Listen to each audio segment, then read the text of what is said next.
let me say mazel tov to Lily, Lenore, and Laura. Through the years, you have each touched my life in deep and meaningful ways, and I thank you for that and for your contributions to our community. Friends cherish each other's hopes. They are kind to one another's dreams.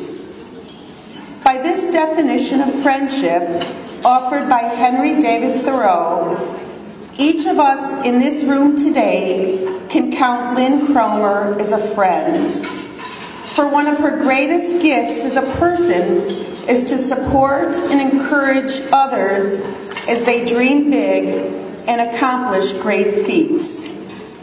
Especially as so many of us have worked together on behalf of others in our community, Lynn is the smart and practical doer, giving of her generous spirit and of her precious time.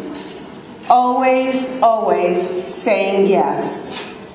And we in turn want to be at her side as she pursues her dreams, her passions, and her pastimes, and then finds a way to turn each into an opportunity to give back, help others, and enrich the lives of her community. We have walked for cancer research, convened Beth Am women to create a hood of sisters, turned our yards into organic, bountiful gardens, supported conservation efforts using her handmade cloth shopping bags, and applauded as Lynn strutted her stuff at the Day of Caring for Breast Cancer Awareness fashion show. Her life is an accumulation of small gifts and generous gestures that have so enriched the lives of her family, her friends, Beth Am, and the world. Having cherished and been kind to Lynn's hopes and dreams, each of us can be proud to call her our friend. And so it goes with Lynn's and my personal friendship, sharing a love, intimacy, and trust that transcends possessiveness and self-interest, that somehow always pushes each of us to reach beyond ourselves to make a difference, doing so hand in hand, heart to heart, with lots of humor and even more laughs. So on behalf of each of us gathered today, thank you, Lynn, for your friendship and for what it means and brings to our lives. As captured in words by Khalil Gibran, in the sweetness of friendship, let there be laughter and sharing of pleasures. For in the dew of little things, the heart finds its morning and is refreshed. Thank you.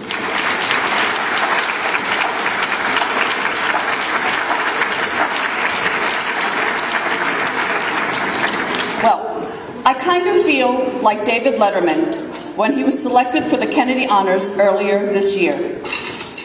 He said he thought that it must have been a mistake. And when I considered the other women being honored here today, I really didn't understand how I made the grade to join such a group. Other than my name also begins with an L. And while I do greatly appreciate the honor, I do not feel like a woman of valor. I'm just Lynn Cromer doing the best that I can. I get up each day, brush my teeth, I take a shower, I eat something, and do what we all do, the best that we can. What a privilege to be joined in a group with Lily Serviansky, Lenore Kipper, and Laura Koffsky. I don't know where you all are, but really. Am I really in their league? I'm not so sure. But after a few weeks, just like David Letterman, I came to the conclusion that it was real, and I was going to be honored. So here I am, and I better get on with it. I am really amazed at the enormity of the gift that I have been giving today, to be able to have a moment in my life to publicly express my thoughts to the people I love and who love me back. Not many people get that opportunity. So I'm going to milk it for all I can. As Forrest Gump would say, life is like a box of chocolates. You don't know what you're going to get. But I do know that I have been lucky. We are also very lucky to have been born at a time when we can say, never forget, without having to experience, endured, or died in an unspeakable Holocaust. I feel enormously blessed that I was born into a family with a loving mother and father and was given the beginning that everyone and every woman should have.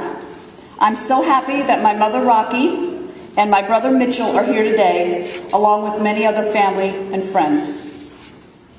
Since this event is entitled Women of Valor, I feel it important to mention the good fortune that I grew up in a time when the movement for women's rights was gaining momentum in our country. We recently celebrated the 50th anniversary of Betty Friedan's book, The Feminine Mystique, in which she galvanized the call for women to be empowered, employed, equal, and free. Women like Gloria Steinem, Barbara Walters, and our very own, and close to my heart, Rochelle Nelson, were paving the way for the future of women's rights and opportunities. And there was more good luck. How about being simply born in the United States, a country where more freedom and opportunity abounds than any other place on earth? I have been free to pursue the things that interest me the most, and I do not take that for granted. Being born Jewish, more good luck. Besides all the Jewish food, I have been given the gift of being part of an amazing community with strong values and a magnificent and proud culture. My closest friends were found through our family's involvement in our Jewish community. Temple Beth Am, Terry Bookman, and all of you. Do I need to go on? Yes, there's more. 32 years ago, I met my soulmate, Tommy. We got married, and we have two deliciously wonderful boys, Robbie and Casey, who are here today. I love you guys.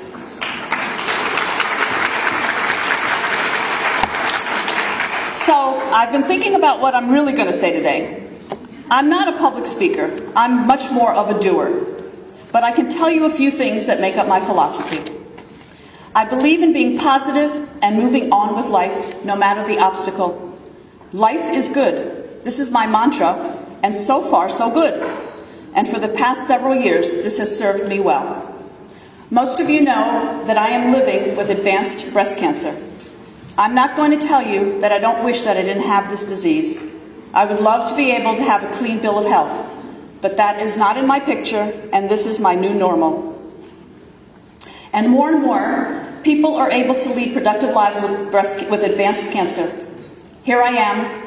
I'm one of them. Although this has not been an easy journey, there is a silver lining. Now that sounds silly. Cancer having a silver lining? Well, let me explain. If you had never smelled a gardenia, would you know how wonderful that smell is? If you had never tasted real maple syrup, would you know how truly delicious it is? Well, if one looks at the positive, and remember, life is good.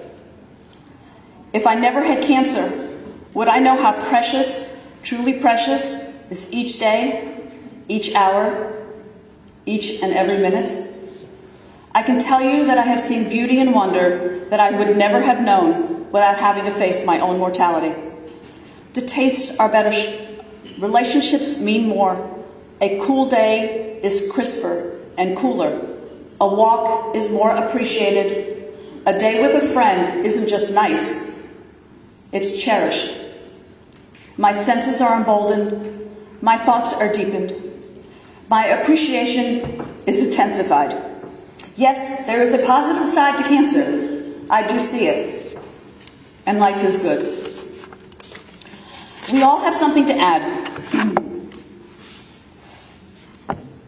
Maybe the 4 L's have added some things that for one reason or another, people have noticed. But we all make a community. Without each of us, there is no us. That's the strength of Judaism, Temple Beth Am, and all of you here today. I am in awe of all of you, for it is you, each and every one of you, that makes up this community that we all depend on, that makes everyone in the room the real heroes. We belong to a Jewish tradition that has survived for over 5,000 years, and I feel privileged to have been able to play a small role in its continuation. I am truly honored to be here with you today. This is a day that I will always remember with great joy. May God's light shine upon all of us and be gracious to us. May we feel God's presence within us always, and may we find peace.